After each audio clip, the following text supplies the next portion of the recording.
Lakshmi Ramana Govinda Indira Ramana Govinda. Current ಬೇರೆ ಹೊಂಟೋಗ್ಬಿಟ್ಟಿತ್ತು. ಈ ಕೂಗಿ ಅಂದ್ರೆ ಸ್ವಲ್ಪ ಕಷ್ಟವಾಯ್ತದೆ.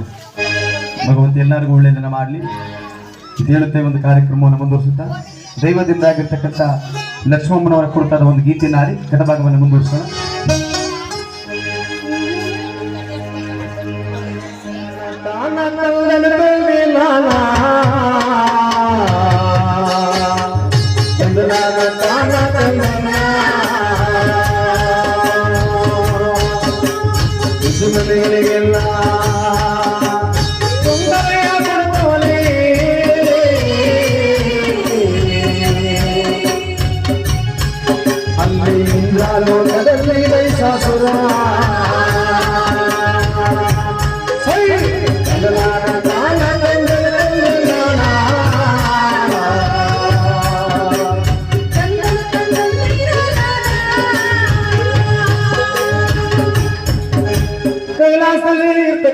ಪಾರ್ವತಿ ಪರಮೇಶ್ವರರು ಕಿನ್ನರು ಕಿಂಪುರುಷರು ದೇವತಿ ದೇವಮಾನಗಳೆಲ್ಲರೂ ಯೋಚನೆ ಮಾಡ್ತಾ ಇದ್ದಾರೆ. ಅಲ್ಲ ಬ್ರಹ್ಮದೇವ, ಈ ಮಹಿಷಾಸುರನಿಗೆ ನೀನು ಹೋಗಿ ವರವನ್ನು ಕೊಟ್ಬಿಟ್ಟು ಎಲ್ಲ ಬಂದು ಅವ್ರು ನೋಡಿ ಎಲ್ಲರಿಗೂ ಎಂತ ತೊಂದರೆ ಕೊಡ್ತಾವ. ನೀವು ಭೂಲೋಕದಲ್ಲಿ ಜಪ ಜಪಗಳನ್ನ ಮಾಡ್ತಕ್ಕಂಥ ಋಷಿಮುನಿಗಳಿಗೆಲ್ಲ ಎಂತ ಭಂಗವನ್ನ ಪಡಿಸ್ತಿದ್ದ ನೋಡುವಂದಾಗ ಈಗ ಏನ್ ಮಾಡೋದು, ನಾನು ವರವನ್ನ ಕೊಟ್ಬಿಟ್ಟಿದ್ದೀನಿ. ಅವ್ನು ನನ್ನ ಉಗ್ರ ತಪಸ್ಸನ್ನು ಮಾಡ್ಬಿಟ್ಟವನೇ. ನಾನು ಅವನ ಹತ್ರ ಕೊಟ್ಟಿರ್ತಕ್ಕಂಥ ವರವನ್ನ ಕಿತ್ಕೊಳ್ಳಿಕ್ಕೆ ಸಾಧ್ಯವಾಗಲ್ಲ ಅಂದ್ರಂತೆ. ಹಾಗಂದ ಕೂಡಲೇ ಈ ಕಡೆ ಕೊಟ್ಟಿರ್ತಕ್ಕಂಥ ವರವನ್ನ ನಾನು ಕಿತ್ಕೊಳ್ಳಿಕ್ಕೆ ಸಾಧ್ಯವಾಗಲ್ಲ, ಏನ್ ಮಾಡುವ ಅಂತ ಹೇಳಿ ಕೇಳುವಾಗ ಹೇಗಾದ್ರೂ ಮಾಡಿಕೊಂಡು ಅವನ್ನ ನಾವು ಸಾಯಿಸಲೇಬೇಕು, ಕೊಲ್ಲಲೇಬೇಕು ಅಂತೇಳಿ ಯೋಚನೆ ಮಾಡುವಾಗ ಈ ಕಡೆ ಬ್ರಹ್ಮದೇವ ಕೇಳ್ತಿರಂತೆ. ಯಾರನ್ನ? ಜಗನ್ಮಾತೆ ಆಗಿರ್ತಕ್ಕಂಥ ಸರಸ್ವತಿಯನ್ನು ಕೇಳ್ತಿದ್ರಂತೆ. ಸರಸ್ವತಿ, ಈ ಕಡೆ ಭೂಲೋಕದಲ್ಲಿ ಮಹಿಷಾಸುರ ಪಟ್ಟಣದಲ್ಲಿ ಮಹಿಷಾಸುರನ ಹಾವಳಿ ಹೆಚ್ಚಾಗಿದೆ, ಅವನನ್ನ ಸಂಹಾರ ಮಾಡ್ಲಿಕ್ಕೆ ನೀವೇನಾದ್ರೂ ಹೋಗ್ತೀಯಾ ಅಂದ್ರಂತೆ. ಸ್ವಾಮಿ, ನಾನು ಬ್ರಹ್ಮಲೋಕದಲ್ಲಿ ನಾನು ಕುಂತ್ಕೊಂಡು ವೀಣೆ ಅಂತಕ್ಕಂಥದ್ದನ್ನು ನುಡಿಸ್ಕೊಂಡು ನಾನು ಹೇಗೋ ನೆಮ್ಮದಿಯಾಗಿದ್ದೀನಿ. ನನ್ನನ್ನ ಈ ರೀತಿಯಾಗಿ ಭೂಲೋಕಕ್ಕೆ ಮಾತ್ರ ಹೋಗಿ ನನ್ನ ಸಂಹಾರ ಮಾಡಿ ಅಂತ ನೀವು ಹೇಳಬೇಡಿ ಅಂದ್ರಂತೆ. ಹಾಗಂದು ಕೂಡಲೇ ಲಕ್ಷ್ಮೀದೇವಿ ಕೇಳ್ತಿದ್ದಾರಂತೆ ಮಹಾವಿಷ್ಣು. ಏನಂತ? ಲಕ್ಷ್ಮೀದೇವಿ, ಈ ಕಡೆ ಭೂಲೋಕಕ್ಕೆ ಹೋಗಿ ನೀನು ಮಹಿಷಾಸುರ ಪಟ್ಟಣದಲ್ಲಿ ಮಹಿಷಾಸುರನ ಸಂಹಾರ ಮಾಡ್ತೀಯ ಅಂದ್ರಂತೆ.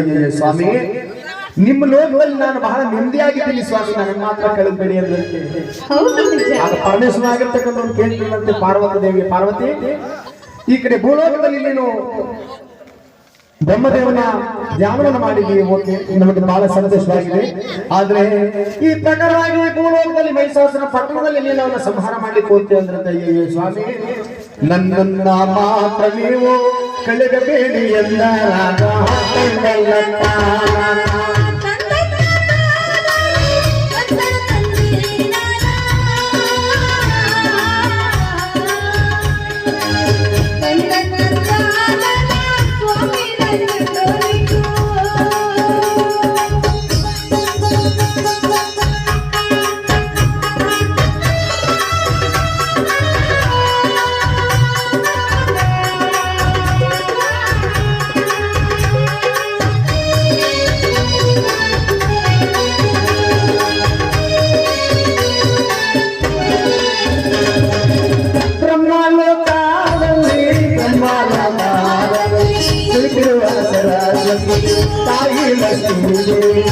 ತಾಯಿ ಪಾರ್ವತಿ ದೇವಿ ಅಲ್ಲಿ ಭೂಲೋಕಕ್ಕೆ ಹೋಗಿ ಸಂಹಾರ ಮಾಡುತ್ತೀರಾ ತಂದನ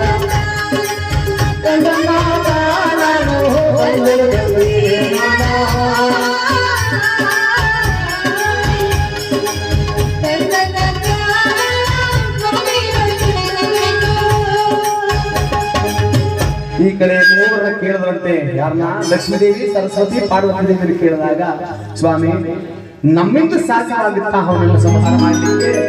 ಹಾಗಿದ್ದಾಗ ಬ್ರಹ್ಮ, ವಿಷ್ಣು, ಮಹೇಶ್ವರರು ಮೂರು ಜನ ಕುತ್ಕೊಂಡು ಯೋಚನೆ ಮಾಡೋದಂತೆ ತ್ರಿಮೂರ್ತಿಗಳು. ಅಲ್ಲ, ಪಾರ್ವತಿ ದೇವಿನೂ ಹೋಗಲ್ಲ ಅಂತ ಹೇಳ್ತಿದ್ದಾರೆ, ಲಕ್ಷ್ಮೀ ದೇವಿನೂ ಹೋಗಲ್ಲ ಅಂತ ಹೇಳ್ತಿದ್ದಾರೆ, ಈ ಕಡೆ ಸರಸ್ವತಿನೂ ಹೋಗಲ್ಲ ಅಂತ ಹೇಳಿದ ಮೇಲೆ ಈ ಕಡೆ ಭೂಲೋಕಕ್ಕೆ ಒಂದು ಸಂಹಾರ ಮಾಡಬೇಕು ಅನ್ನೋದಾದ್ರೆ ಈ ಮೂವರಲ್ಲಿ ಮೂವರನ್ನು ಸೇರಿಸಿ ಒಂದು ಹೆಣ್ಣನ್ನಾಗಿ ನಾವು ಸೃಷ್ಟಿಸಬೇಕು. ಒಂದು ಹೆಣ್ಣಾಗಿ ಸೃಷ್ಟಿಸಬೇಕು ಅಂತ ಹೇಳಿ ಸೃಷ್ಟಿಸಿದ್ರೆ ಒಂದು ಹೆಣ್ಣಿಂದ ಮರಣ ಅಂತೇಳಿ ನಾವು ಹೇಳ್ಬಿಡ್ತೀವಿ. ಬ್ರಹ್ಮದೇವನಾಗಿ ಹೇಗಾದ್ರೂ ಮಾಡ್ಕೊಂಡು ಅವನನ್ನ ಸಂಹಾರ ಮಾಡಬೇಕಲ್ಲ, ಏನ್ ಮಾಡ್ಬೋದು ಅಂತ ಹೇಳಿ ತಿಳಿಯುವಾಗ ಈ ಕಡೆ ಲಕ್ಷ್ಮೀದೇವಿ, ಪಾರ್ವತಿ ದೇವಿ, ಸರಸ್ವತಿ, ನೀವು ಮೂವರು ಕೂಡ ಹೋಗ್ಲಿಕ್ಕೆ ಹೋಗ್ಬೇಡಿ, ಚಿಂತೆ ಮಾಡಬೇಡಿ. ಈ ಕಡೆ ಬ್ರಾಹ್ಮಿ, ಮಹೇಶ್ವರಿ, ಕೌಮಾರಿ, ವೈಷ್ಣವಿ, ಮಾರಾಹಿ, ಇಂದ್ರಾಣಿ, ತಾಯಿ, ಚೌಡೇಶ್ವರಿ, ಸುಖದುರ್ಗಮ, ಲಕ್ಷ್ಮೀಮೂರ್ತಿ, ಚಂಡಿ, ಚಾಮುಂಡಿ, ಪ್ರಚಂಡಿ, ಭೈರವಿ ಅಂತೇಳಿ ಸುರು 300 ದೇವತೆ ದೇವಮಾನಗಳಿಗೆ ಎಲ್ಲಾರು ಸೇರಿಸಿಕೊಂಡು ಒಂದು ಹೆಣ್ಣನ್ನು ನಾವು ಸೃಷ್ಟಿಸ್ತೀವಿ. ಆ ಹೆಣ್ಣಿನ ಒಳಗಡೆ ನೀವು ಮೂವರು ಹೋಗಿ ಸೇರ್ಕೊಳ್ತೀರಾ ಅಂದ್ರಂತೆ. ಸ್ವಾಮಿ